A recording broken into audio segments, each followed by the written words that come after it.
Hello student, आज मैं class 10th math के third chapter pair of linear equation in two variable start कर रहा हूँ। और मैं उन लोगों के लिए बता दूं जिन्होंने चैनल अभी जल्दी ज्वाइन किया है, मैं हर वीडियो के डिस्क्रिप्शन में एक होमवर्क शीट प्रोवाइड करता हूँ, उसका लिंक प्रोवाइड करता हूँ, जहाँ से आप जाके उसे डाउनलोड कर लेना और उसे खुद से सॉल्व करना। और कोई डाउट होता है तो मैं जस्ट उसके बाद उसके सोल्यूशन की वीडियो भी अपलोड करता हूँ, तो आप वहाँ से उसके सोल्यूशन भी देख सकते हो। फिर भी कोई दिक्कत होती है तो हर सीट पे मेरा कॉन्टैक्ट नंबर होता है, आप मुझे कॉल कर सकते हो, व्हाट्सएप पे मैसेज कर सकते हो, या आप वीडियो में कमेंट करके भी हमसे पूछ सकते हो।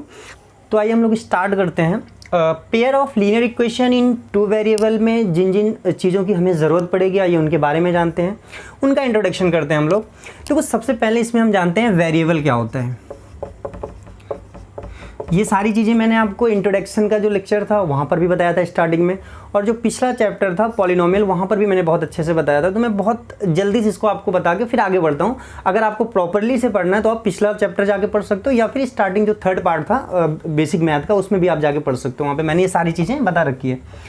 देखो वेरिएबल में मैंने बताया था कि हर वो चीज़ जो चेंज होती है वो वेरिएबल होती है। मैथ्स में वेरिएबल को रिप्रेजेंट करने के लिए X Y Z you we W X, इन सब चीज़ों की ज़रूरत पड़ती है हमें एक्चुअली। जैसे ये x Y Z you we डब्ल्यू है, कहीं ये लिखा हुआ है तो हम समझ जाएंगे कि वेरिएबल की बात हो रही है, लेकिन उसके लिए ज़रूरी है कि वो चेंज होना चाहिए। अगर कहीं एक्स लिख दिया जाए और कह दिया जाए ये फिक्स है तो वेरिएबल नहीं होगा, क्योंकि वेरिएबल होने के लिए एक्स वाई जेड ज़रूरी नहीं है, ज़रूरी है कि वो चेंज हो जो भी हो। लेकिन मैथ में जो वेरिएबल को रिप्रेजेंट करते हैं वो X Y Z you we W इन सब चीज़ों से रिप्रेजेंट करते हैं। उसके बाद मैंने आपसे बताया था कांस्टेंट क्या होता है। कांस्टेंट में मैंने बताया था जो चीज़ फिक्स रहे वो कांस्टेंट होती है, और इसको जो हमारा इंग्लिश अल्फ़ाबेट है उसमें A B C D E F इन सबको यूज़ करते हैं कांस्टेंट को रिप्रेजेंट करने के लिए। कहीं पे ए लिखा है तो हम समझेंगे ये कांस्टेंट लिखा है, बट अगर कह दिया जाए कि ए जो है वो बदल रहा है तो वो कांस्टेंट नहीं होगा बल्कि वेरिएबल बन जाएगा, क्योंकि कांस्टेंट होने के लिए ए होना ज़रूरी नहीं है, कांस्टेंट होने के लिए फिक्स होना ज़रूरी है। तो ये कांस्टेंट हो गया। फिर मैंने आपको बताया था कि कोफिशिएंट क्या होता है। तो कोफिशिएंट में मैंने बताया था जैसे कोई वेरिएबल लिखा है उसके साथ जो कांस्टेंट लिखा होता है वही कोफिशिएंट बन जाता है उस वेरिएबल की। ये सारी चीज़ें मैंने बहुत अच्छे से बताई थी, आप जाके पिछला चैप्टर पढ़ लेना पहले। और उसके बाद मैंने बताया था कि टर्म्स क्या होते हैं। तो टर्म्स मैंने बताया था जैसे x लिखा है तो ये एक टर्म्स है, मैंने y लिख दिया इसके साथ में, ये अभी भी एक ही टर्म है। मैंने बताया था कि नंबर ऑफ टर्म्स तभी बढ़ते हैं जब किन्हीं दो चीज़ों के बीच में प्लस का साइन आ जाए या माइनस का साइन आ जाए। जैसे यहाँ एक्स वाई लिखा है तो ये एक ही टर्म्स है, अगर यहाँ पे मैं प्लस लगा दूँ अब ये दो टर्म हो गया। अगर यहाँ पे मैंने जेड लिख दिया ये अभी भी दो ही टर्म है, क्योंकि प्लस केवल इसके और इसके बीच में लगा हुआ है। मैंने यहाँ पे माइनस लगा दिया, अब ये तीन टर्म्स हो गए। तो ये जैसे मैंने लिख दिया एक्स वाई जेड, ये कितने टर्म्स हैं देखो, इनके बीच में प्लस या माइनस नहीं आ रहा, तीनों एक साथ लिखे हैं तो ये एक ही टर्म्स है। तो इसे हम कहेंगे कि ये एक टर्म। अगर ये बीच में प्लस या माइनस का साइन आ जाए तो ये नंबर ऑफ टर्म्स बढ़ जाएंगे।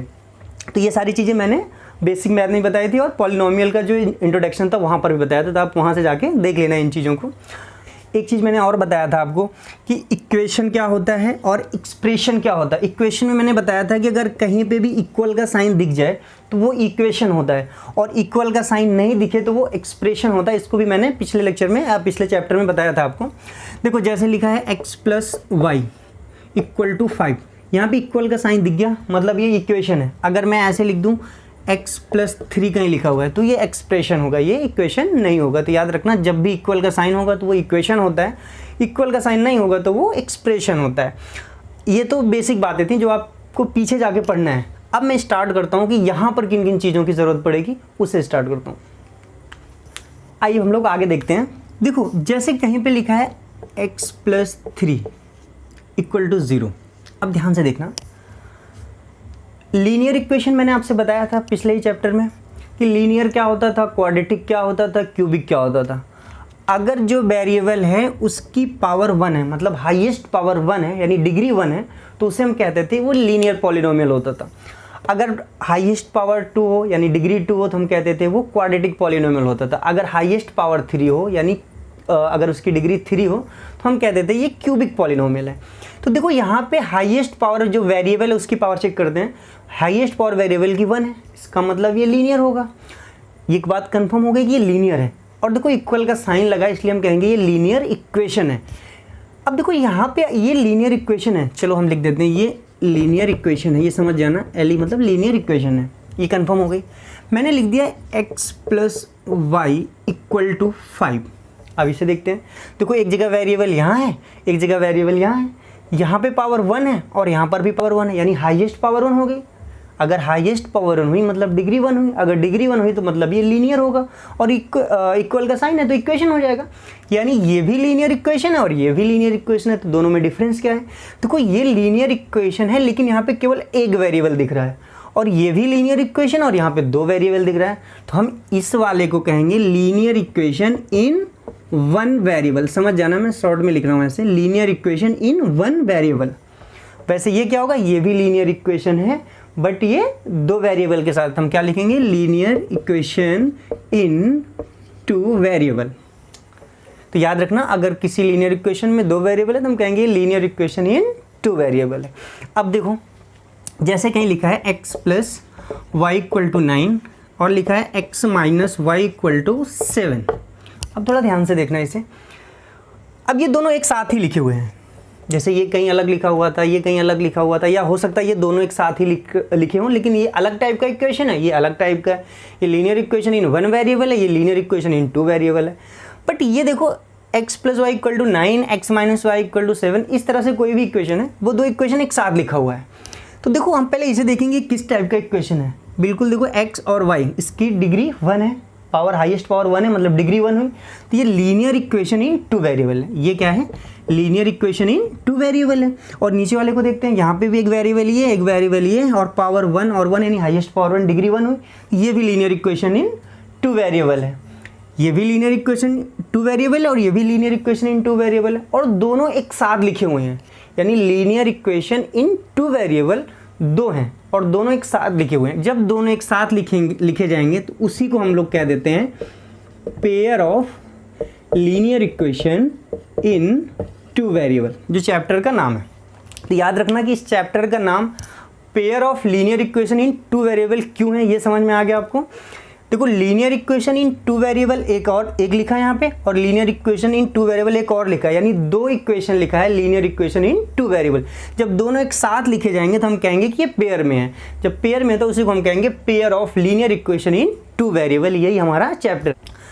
तो आइए हम लोग आगे बढ़ते हैं। अब बात करते हैं general form of linear equation in 2 variable. मतलब जब भी हमें लीनियर इक्वेशन इन 2 वेरिएबल दिया जाएगा तो वो किस फॉर्म में दिया जाएगा। देखो a1x प्लस में b1y plus c1 equal to 0, ये c1 जो है वो उधर भी हो सकता था इक्वल से, कोई दिक्कत नहीं है। देखो a1x plus b1y plus c1 equal to 0, ये एक इक्वेशन हमें गिवन है। पहले हम चेक करते हैं किस टाइप का इक्वेशन है। देखो एक वेरिएबल x है और एक वेरिएबल y है, इसकी पावर 1 है, मतलब ये लीनियर है, और यहाँ पे 2 वेरिएबल हैं, इसलिए ये लीनियर इक्वेशन है लेकिन 2 वेरिएबल है, तो हम कहेंगे ये लीनियर इक्वेशन इन 2 वेरिएबल है। जहाँ पे a1 क्या है, x का कोफिशिएंट है, b1 क्या है, y का कोफिशिएंट है, और c1 क्या है, कोई भी कांस्टेंट टर्म होगा। जैसे अभी हम बात करें तो कुछ इस तरह लिखा होगा 3x plus 2y plus 5 equal to 0। तो आप क्या समझोगे यहाँ पे कि जो a1 है वो कितना है, 3 है, जो b1 है कितना है, 2 है, और जो c1 है वो कितना है, 5 है। तो इसको याद रखना, इस तरह के फॉर्म में इक्वेशन रहेगी लीनियर इक्वेशन इन 2 वेरिएबल। तो ये उसका जनरल फॉर्म है। इसका मतलब ये लिखा है लीनियर इक्वेशन इन 2 वेरिएबल। हमने ऐसे लिख दिया a2x plus b2y plus c2 equal to 0। इसको देखते हैं। देखो यहाँ पे भी 2 वेरिएबल है और एक कांस्टेंट टर्म है। अगर 2 वेरिएबल है और यहाँ पे उसकी डिग्री 1 है, इसका मतलब ये लीनियर है, यानी 2 वेरिएबल है और ये लीनियर इक्वेशन भी है, तो हम कह सकते हैं लीनियर इक्वेशन इन 2 वेरिएबल है। लीनियर इक्वेशन इन 2 वेरिएबल ये भी है, लीनियर इक्वेशन इन 2 वेरिएबल ये भी है, और दोनों एक साथ अगर लिखा है तो इसी को हम कहते हैं pair of linear equation in 2 variable. तो ये जनरल फॉर्म है किसका, pair of linear equation in 2 variable का, क्योंकि 2 इक्वेशन एक साथ लिखी हुई है यहाँ पे। और याद रखना यहाँ पे मैं लिख नहीं रहा हूँ, इसको मैं बता दे रहा हूँ आपको। जो a1 है वो x का कोफिशिएंट है, b1 y का कोफिशिएंट है, और c1 कोई कांस्टेंट टर्म रहेगा। सेम ऐसी सेकंड वाली इक्वेशन में a2 क्या रहेगी, x का कोफिशिएंट, और यहाँ पे b2 है, b2 क्या है, y का कोफिशिएंट है, और c2 क्या है, कोई कांस्टेंट टर्म है। एक एग्जाम्पल देखते हैं। जैसे लिखा है 3x plus 5y equal to 7। अब देखो ये जो c1 है वही यहाँ पे 7 है, हम इसे इधर ला सकते हैं, ये -7 हो जाएगा, तो यहाँ पे C1 की वैल्यू -7 हो जाएगी। तो इक्वल के उधर भी लिखा रह सकता है कांस्टेंट, और इधर भी ला सकते हो आप खुद ही उसको ट्रांसफर करके। अब देखो यहाँ पे जैसे मैंने लिख दिया 2x - 9y = 10।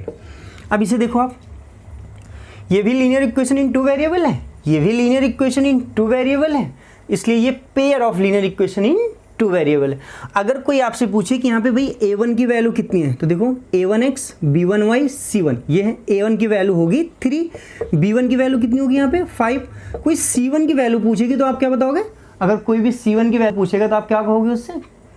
यहाँ पे 7 है, 7 अगर इधर प्लस में है तो इधर आएगा माइनस में हो जाएगा, इसका मतलब ये -7 हो जाएगा। अब देखो यहाँ पे 2x, दूसरा वाला देखो x के साथ a2 होता है, दूसरा वाला इक्वेशन है, तो x के साथ यहाँ पे 2 है, तो a2 की वैल्यू क्या हो जाएगी 2। ऐसे ही b2 की वैल्यू क्या हो जाएगी, देखो यहाँ पे y के साथ b2 होता है, और दूसरे वाले में y के साथ b2 की जगह क्या है 9, और विद साइन लिया जाता है तो माइनस के साथ, यानी -9 होगा। और ऐसे जब हमें C2 की वैल्यू लेनी होगी, देखो यहाँ 10 है, अगर हम इस फॉर्म में लाएंगे तो इसको इधर लाना पड़ेगा, इधर 0 करना पड़ेगा, जब इधर 10 प्लस में इधर आएगा तो ये -10 हो जाएगा, यानी C2 की वैल्यू -10 हो जाएगा। तो याद रखना इसे, ये इस तरह से a1 b1 c1 और a2 b2 c2 की वैल्यू निकाली जाती है कंपेयर करके, इसकी ज़रूरत हमें आगे पड़ेगी अब। तो याद रखना यहाँ पर जो x y है वो क्या है, वेरिएबल है, और जितनी भी चीज़ें वो सब क्या है, कांस्टेंट है। मतलब मैं लिख दे रहा हूँ यहाँ पे x और y जो है ये क्या है, ये वेरिएबल है। इसमें ये जो pair of linear equation in 2 variable का जनरल फॉर्म है, और ये जो a1 b1 c1 a2 b2 c2 ये सब जो भी चीज़ें हमें दिख रही हैं ये सब क्या है, कांस्टेंट है। तो याद रखना है इसको, और इनकी वैल्यू इस तरह से हम फाइंड करते हैं।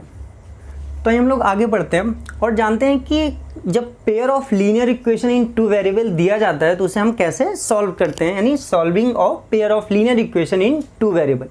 मैं आपसे बता दूं कि ये जो चैप्टर है pair of linear equation in 2 variable, ये बहुत ही इंपॉर्टेंट चैप्टर है एग्जाम पॉइंट ऑफ व्यू से, और साथ में ये जो सॉल्विंग होता है कि किसी भी पेयर ऑफ लीनियर इक्वेशन को कैसे हम सॉल्व करते हैं, ये बहुत यूज़फुल होता है। और ये 11, 12 और आगे भी आप कभी भी जब मैथ पढ़ोगे तो कहीं ना कहीं किसी ना किसी रूप में इसका यूज़ ज़रूर हो जाता है, तो इसे आप बहुत अच्छे से समझ लेना। देखो pair of linear equation in 2 variable जब भी हमें दिया जाएगा, और पूरे चैप्टर में यही रहेगा, pair of linear equation in 2 variable हमको गिवन रहेगा। अगर नहीं गिवन रहेगा तो कोई एक कंडीशन देगा या एक वर्ड प्रॉब्लम देगा जिसकी हेल्प से हम क्या करेंगे, pair of linear equation in 2 variable find कर लेंगे। उसके बाद उसे सॉल्व करेंगे। जब हम उसे सॉल्व करके उसमें जो वेरिएबल होगा x y या जो भी होगा उसकी जब वैल्यू निकालेंगे, तो सॉल्व करने के लिए कुछ मेथड्स होते हैं, उसको हम सीखेंगे यहाँ पे। देखो pair of linear equation 2 variable को जब हम सॉल्व करेंगे तो मेनली 2 मेथड हैं, 2 टाइप के मेथड हैं एक्चुअली। एक है ग्राफिकल मेथड और एक है अलजेब्रिक मेथड। याद रखना, ग्राफिकल मेथड और अलजेब्रिक मेथड। ग्राफिकल मेथड में क्या होता है, हम ग्राफ का यूज़ करते हैं, वैल्यूज़ निकालते हैं, हम सिखाएंगे कैसे करते हैं इसको। वैल्यूज़ निकाल के ग्राफ में हम ड्रॉ करते हैं और उसकी हेल्प से हम जो वेरिएबल होते हैं x की y की उसकी वैल्यू निकालते हैं, तो ये ग्राफिकल मेथड होता है। दूसरा जो मोस्टली यूज़फुल मेथड होता है, जो ज़्यादातर हम लोग यूज़ करते हैं, वो होता है अलजेब्रिक मेथड। और ये अलजेब्रिक मेथड जो होता है उसमें 3 मेथड होते हैं। मतलब जो अलजेब्रिक मेथड होता है, अलजेब्रिक मेथड से हमें सॉल्व करने के लिए हमारे पास 3 तरीके हैं। किसी भी मेथड से हम यूज़ करेंगे तो हम कहेंगे कि ये अलजेब्रिक मेथड है। तो देखो अलजेब्रिक मेथड में जो सबसे पहला मेथड है वो सब्स्टिट्यूशन मेथड है। कैसे सॉल्व किया जाता है इस मेथड में हम आगे बताएंगे अभी आपको। दूसरा मेथड है एलिमिनेशन मेथड, और तीसरा जो है वो क्रॉस मल्टीप्लिकेशन मेथड है। यानी pair of linear equation in 2 variable को जब सॉल्व करना होगा तो हमारे पास 2 तरह के मेथड होते हैं, एक ग्राफिकल मेथड होता है और एक अलजेब्रिक मेथड होता है। जो अलजेब्रिक मेथड होता है उसमें 3 मेथड होते हैं, उन तीनों मेथड से हम सॉल्व कर सकते हैं।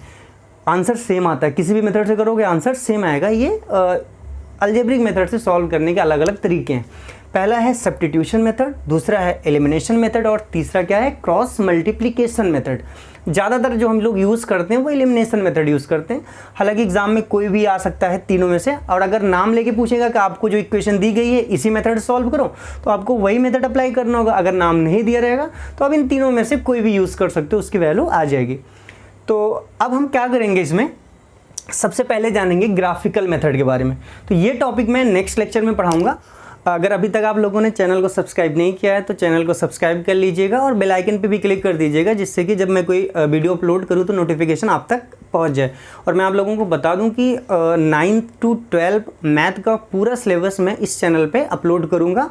और साथ में मैं आपसे बताऊं कि एनसीईआरटी के अलावा आरडी शर्मा और आरएस अग्रवाल जो मैं सीट प्रोवाइड करता हूं उसमें एनसीईआरटी के सारे क्वेश्चन होते हैं, साथ में आरडी शर्मा और आरएस अग्रवाल के जितने टाइप के क्वेश्चन होते हैं उन सबको मैं उसमें नोट कर देता हूं। तो अगर आप सीट अच्छे से सॉल्व कर लोगे तो एनसीईआरटी के अलावा आरडी शर्मा और आरएस अग्रवाल कुछ भी सॉल्व करने की ज़रूरत नहीं है, सब कुछ आपको यहीं पे कवर हो जाएगा। और उसके बाद भी कोई दिक्कत होती है तो उसी सीट पे मेरा कॉन्टैक्ट नंबर होता है, आप उससे बात कर सकते हो और व्हाट्सअप कर सकते हो या कमेंट करके भी पूछ सकते हो, जैसे भी आपको बेहतर लगे